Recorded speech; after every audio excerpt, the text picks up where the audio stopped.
보십니까? 이 정도로 받은 정도로 이 정도로 뜨겁게 지지자가 빠질 거라고 생각을 못했고요. 그 이유는 지난 선거 정권 2년 동안 국민 여러분들께서 정권의 주책임함 또한 부동함에 대해서 물품과 분노가 가슴 속에 천천히 쌓여있었다 봅니다.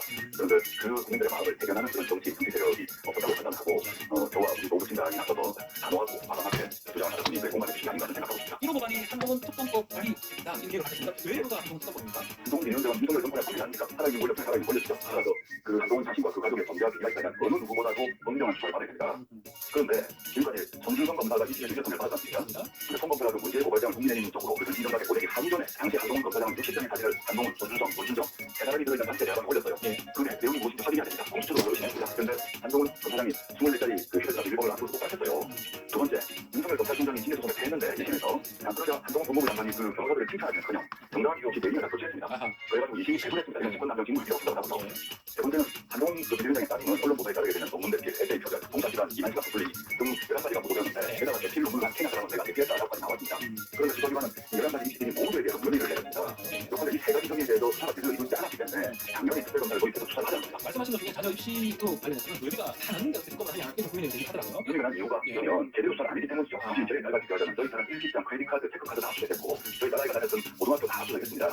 그만큼만 하지 않습니다. 근데 한동훈 그 비대위원장의 땅이 수도원 조사 압수수색, 그 땅이 다녔던 학교에 대한 압수수색, 그건 어떻게 못합니까? 이렇게 됐을까요? 그렇게 했더니 무혐의가 되죠. 오늘 뭐 국민의힘 입장 한번 들어보도록 하고요. 어제 한동훈 위원장이 정치개혁안 내용을 공개했는데 이게 이겁니다. 비례대표 유장 정시에 승계 금지 조치. 이게 사실 또 대표님 중요한 거 아니냐. 예. 뭐 우리 박동훈 잘 아시겠지만 비례대표는 그건 개인 것이 아니라 정당 것입니다. 그렇죠. 네, 그래서 국민의힘에서 발의하겠다는 그 법안을 위원으로 통과하는 것이 최고다. 저희 생각으로는 조국 신당에 대한 국민들의 지지가 높으니까 이 위축된 한동훈 대표와 국민의힘이 예민하고 불안한 게 그만이죠. 제가 표정으로 하면 논란이 되지 않을 것 같아서 제가 그만두기로 한마디 하겠습니다. 그렇습니까? 이게 한 시간 누구를 좋아하세요? 너무 끝이네요. 네, 깜짝 놀랐습니다.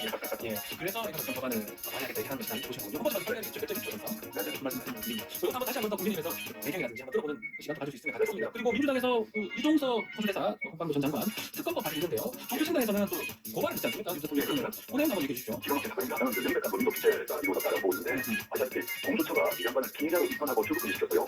그런데 공수처가 반대했음에도 불구하고 정부가 출국 금지를 해제하고 이 사람을 해외로 보내버렸어요.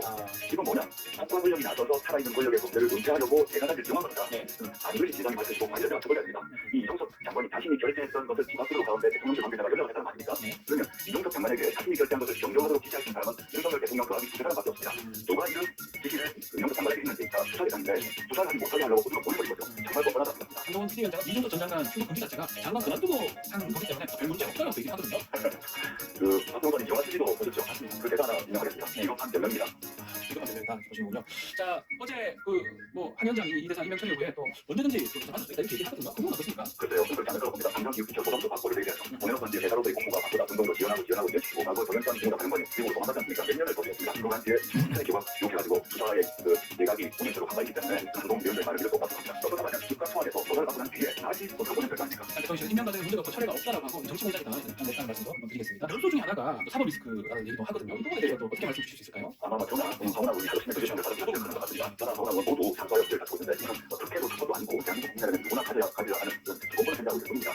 저는 아무나 이건 대법원의 법정대로 당연히 따라야죠. 그런데 수사를 받지 않아서 기소도 안 되고 기소가 안 되어서 위력 판결도 받을 수 없는 그런 특권층이 있습니다. 누구나 윤석열, 김건희, 한동훈입니다. 이들이야말로 불처벌 특권층 집합체입니다. 이 말을 돌려드리고 있습니다. 그리고 또 지금 꽃사시장 그 선거 개입 관련해서도 재수사가 시작이 됐는데 이것도 좀 사실 좀 만만치 않은 것 같긴 합니다. 그 제가 민주적으로 말았지 그때 검사이 보다 5공표를 잡으려고 모으는 사람을 수사하고 압수했을 거고 그에 따라서 인생 판결을 하지 않습니까? 인생 판결 뭐 판결이나 관련도 제대로 공범이 못했습니다만은 그 내용이 크게 사실관계가 바뀌지 않았다고 저는 알고 있습니다. 현재 걱정하고 있다는 말씀인가요? 주소를 두고 전화 이동국 지회장님을 포함해서 대통령실을 압수하고 그런데 빨리 부르길 바랍니다. 남은 기간 어떤 비전을 국민들한테 보여줄 생각이십니까? 첫째는 윤석열 정권의 위기와 비경을 폭로하고 국민에게 알던 것에 집중하고 그 다음에 윤석열 정권을 끝내고 난 뒤에 어떤 나라를 만들어야 된가 제가 복지가 대폭함하게 전진복지 효과라고 생각합니다. 그 오토바이 대통령께서 꿈꾸셨던 유럽피안들이 고원 외창 원계에서 꿈꾸셨던 제7공화국 이런 두 분의 꿈을 법관에서 만들어서 전진복지 효과를 만든 것이 궁극적 목표라는 점을 공개롭게 알고 있습니다. 정권 심판론을 좀 앞세우고 계신 대상들의 정당으로서 어떻습니까? 그런 어떤 조국 혁신당의 선전이 현 정권에 대한 비판 의식이 반영된 걸까요? 아니면 조국 대표님에 대한 경고한 지층의 이런 해석이 있더라고요. 마음의 빛 어떤 겁니까? 저는 둘 다라고 생각합니다. 탱크님께서 말씀하신 두 번째 문제 같은 경우 현실적으로 존재하는 것 같아요. 제가 실제 거기에서 많은 사람들 만나면 많은 시민들이 다가와서 정치에 단 한 번도 생각할 적도 없다. 난 정치에 관심이 없었다. 그런데 당신 때문에 가입했다. 그러면서 고생했다. 위로한다. 이렇게 말씀하신 분이 실제 계십니다. 네. 다른 한편으로는 아까 말씀드렸습니다만 윤석열 정권의 무용과 노책임이 있는데 민주당보다 더 잘 싸우는 정당, 더 단호하게 싸우는 정당이 필요하다고 생각을 하는데 그래서 고맙다. 지지한다. 이런 말씀하셔서 여러 가지 이유로 각각 시민들께서 저희 정당을 도와주시고 이루어주신다고 생각하고 있습니다. 이번 총선에서 어떤 역할을 하고 있는 것입니까? 조국혁신당이? 조국신당이 하고 있는 첫 번째 역할은 여러 가지 이유로 근래 그 범민주 진보진영의 유권자들이 투표를 포기하거나 또는 정치에 좀 냉소적인 경향을 보이는 사실입니다. 예. 조국신당이 일종의 바람, 돌풍을 일으키고 있다 보니까 다시 한번 정치에 관심을 갖게 되고 투표를 해야겠다는 의지가 높아지고 있습니다. 이게 제일 중요하고 예. 그분들이 투표장에 와서 조국신당을 찍고 그 다음 지역구 선택은 다른 국민의힘을 찍지 않지 않겠습니까? 예. 그래서 제가 2월 14일 상당선을 할 때부터 전국의 지역구 1대1구를 만들어야겠다. 그래서 1대1구를 만들어서 윤석열 정권을 심판하자. 비례의 경우에 있어서는 저희가 필요하다. 왜냐하면 민주당이 못하는 역할, 예. 민주당의 의지는 있지만 여러 가지 이유로 하기 힘든 그런 역할을 조국신당이 하겠다고 구체적으로 말씀드렸고 예. 그게 저의 고소가 국민들에게 받아들여진 게 아닌가라고 생각하고 있습니다. 네. 아무튼 조국혁신당 조국대 경기하고 있는데 1호 공약으로 인생 보상이 아니라 이른바 한동훈 특별법 발의 계획을 밝혔고 여권에선 여러 비판과 반발이 나오고 있는 상황인데 어떤 취지인가요? 저는 현재 한동훈 비대위원장이 현재 우리나라 그 권력에서 핵심 중인 핵심, 살아있는 권력 중에 살아있는 권력이고 윤석열 정부의 황폐라고 생각합니다. 그렇다면 윤석열, 한동훈 이 두 분이 검찰 시절에 내세웠고 살아있는 권력에 대한 수사를 제대로 하는 것이 공정과 정의에 부합한다는 거 아니겠습니까? 일단 현재 살아있는 권력 중에 살아있는 권력인 한동훈 비대위원장이 의심을 갖고 있는 세 가지 혐의가 있습니다. 하나는 손준성 검사와 함께 고발장, 문제의 사주 고발장을 논의한 것이 아닌가. 이건 공수처도 의심해도 하고요. 두 번째는 윤석열 검찰총장의 징계가 1심에서 정당한 판결이 나는데 갑자기 법무부에서 당시 법무부 장관이었습니다. 한동훈 비대위원장은 법무부에서 승소한 변호인을 바꿔버립니다. 그래서 패소로 이어지게 했는데 이것이 법적 책임 무효한 것인 것이고 예. 세 번째는 한동훈 비대위원장이 아닌 같은 경우 언론에서 11개 일치일을 다 보도를 했습니다. 예. 실제 대부분을 대필했다는 최냐이는 내가 대필했다고 얘기를 했고 두 개의 연문 논문 같은 경우는 표절이 확인되어가지고 국제학회에서 다 삭제되었습니다. 예. 그럼에도 불구하고 어떠한 압수수색도 어떠한 소환 조사도 없었습니다.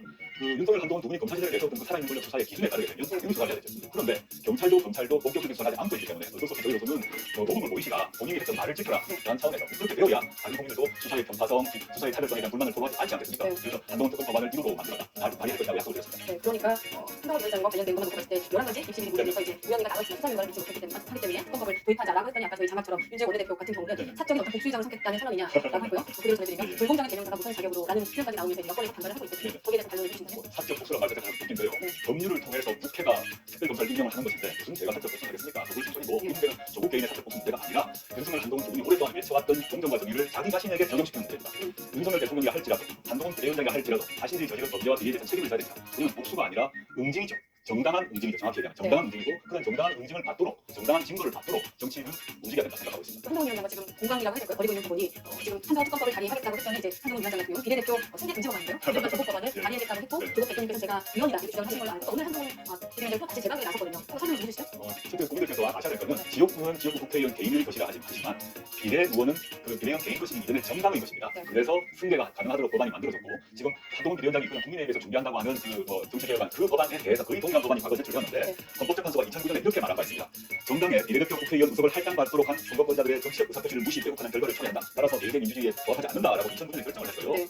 한동훈 비대위원장께서 도서생활을 오래 하다 보니까 헌법은 좀 아닌지 모르겠는데 헌법 공부를 안 하신 것 같고 전부터 정치를 하시니까 정치는 헌법만이 아니라 다른 영역도 하셔야 되는데 헌법 공부 좀 하시고 그런 반박을 했습니다. 헌법 공부를 좀 해달라는 주문인데 제가 한동훈 비대위원장 입장을 좀 설명해 드리면 위헌 소지가 있다고 주장을 하시니까 유죄가 확실시되는 사람이 있는데 그 사람을 비례 1번으로 놓고 그게 오히려 헌법 공부에 반하는 거라는 게 한동훈 비대위원장 입장이거든요. 전혀 그렇지 않고요. 우리나라 국민은 전환이 아니라 모든 국민은 대법원에서 확정 판결나기 전까지 무죄 추정의 그 원칙에 따라 법률로 추정됩니다. 그 전까지는 그 사람의 정치적 기복을 제한할 수가 없습니다. 그렇게 해서 그런 제한 자체가 또 위헌입니다. 네. 저는 우리나라의 정상적인 수준을 받은 법률가라는 걸 다 알 것이야 보는데 갑자기 그런 정치 개혁안의 이름하에 저 조국을 공격하는 이유는 근래 국민의힘의 지지율이 떨어지고 또 한동훈 비대위원장의 지도력이 추락하다 보니까 마음이 많이 급하구나 네. 싶습니다. 그래서 호흡을 좀 가다듬으시고 헌법 공부를 좀 하셨으면 좋겠다 생각합니다. 그래서 오늘 오전에 사투리로 반격이 나섰어요. 아침에 YTN 뉴스팅에서 질문하시길래 제가 사투리로 또 다시 한번 쓰자면 졸았구나 그래 졸았지 이런 말씀드리고 싶습니다. 근데 둘은 복수더라고요. 네, possibly 한동훈 비대위원장 플러스 국민의힘 중요한 분들이 계시겠습니다. 누구를 졸았나 이런 말 다시 한번 말씀드리고 싶습니다. 네, 아무튼 그 여권의 비판에서 제가 더 질문을 드리면 이재명 대표도 이렇지만 방탄용이라는 비판을 갖고 있는 상황에서 2심에서 이제 시간 선고받은 상황이기 때문에 대법 사고를 기다리고 있는 예고되어 있는 상황이기 때문에 이른바 방탄연대 아니냐라는 비판이 있거든요. 저도 그런 비판받은 것 같습니다. 저는 또 얘는 좀 마찬가지일 것인데 저는 대법원 판결 존중할 것이고 지명 판결 당연히 승복할 것입니다. 네. 대한민국 국민의 우회적 생각은 공인의 정치인이 당연히 따라야 되지 않겠습니까? 네. 그 전까지는 제가 할 수 있는 최대의 역할을 다 하겠다는 것입니다. 그런데 제가 역으로 묻고 싶은 것은 방탄연대라고 질문하셨는데 우리나라에서 지금 가장 나쁜 연대는 뭘까? 가장 저급한 방탄연대는 뭘까? 윤석열, 한동훈, 국민의힘 연합해서 김건희 여사를 지금 박근하고 있습니다. 김건희 특별법을 국회에서 통과시켰는데 대통령은 거부를 했고 재결됐을 때 국민의힘이 또 재결 거부를 해서 김건희 여사를 보호하고 있지 않습니까? 네. 윤석열, 한동훈 두 분이 그리고 국민의힘에서 김건희 특별법을 통과하고 난 뒤에 그 다음에 저보고 뭐 방탄연대니 많이 하는 걸 받아들이겠으나 김건희 방탄의 급급한 상태에서 네. 그런 말을 하는 것은 그런 말 자격이 있는가 라는 의문을 듭니다. 대표님을 들어서 여러 좀 비판의 말 중에 내로남불, 네네. 좀 정확히 도로남불이 있고 또 하나는 네네. 조국의 적은 조국이다 이런 말도 있습니다. 무슨 말이냐면 SNS에 남겼던 말이 오히려 부메랑으로 돌아와서 무슨 아닌가 이 비판을 잡게 되는데 여기에 한번 생각을 해보셨어요. SNS에 제가 했던 말과 행동이 잘 안 맞다는 말 저는 당연히 하실 수 있는 지적이 없다고 하고 계속 반성하고 있습니다. 제가 지행하기 완벽하지 못했다는 점 국민들에게 다시 한번 반성을 잡아드리고 싶고요. 네. 첫 번째 말씀하셨던 내로남불 문제, 역시 마찬가지 맥락으로 제가 반성해야 될 생각합니다. 이제 하나 말씀드리고 싶은 것은 국민 여러분께서 그런 비판하는 것은 당연히 받아들여야 한다고 생각합니다. 그런데 윤석열, 김건희, 한동훈 이 카르텔에서 저에 대해서 그런 비판하는 것은 용납이 안 될 것 같습니다. 왜냐? 윤석열, 김건희, 한동훈 이 카르텔에서 하고 있는 것이야말로 내로남불 중에 내로남불이라고 생각하기 때문입니다. 여론조사 보면 상당히 높은 주장이 있고 예상을 했습니까? 아니면 또 이유가 하고 보십니까? 정부로 받은 속도로 이 정도 뜨겁게 지지가 높아질 거라고 생각 못했고요. 그 이유는 지난 윤석열 정권 2년 동안 국민들 여러분께서 정권의 무책임함, 무도함에 대해서 물분과 분노가 가슴 속에 켜져 있다고 봅니다. 저는 그 국민들의 마음을 대변하는 그런 정치 투기 세력이 없었다고 판단하고 저와 우리 노부신당이 나서서 단호하고 과감하게 주장을 하다 보니 이제 공간이 주시가 아닌가 생각하고 있습니다. 1호 법안이 한동훈 특검법 발의다 이렇게 같았습니다. 왜 누가 한동훈 특검법입니까? 한동훈 비대위원장은 윤석열 정권의 판례자입니까? 살아있는 권력들, 살아있는 권력이죠. 따라서 그 한동훈 자신과 그 가족의 범죄가 이야기하면 어느 누구보다도 정정한 수사를 받아야 됩니다.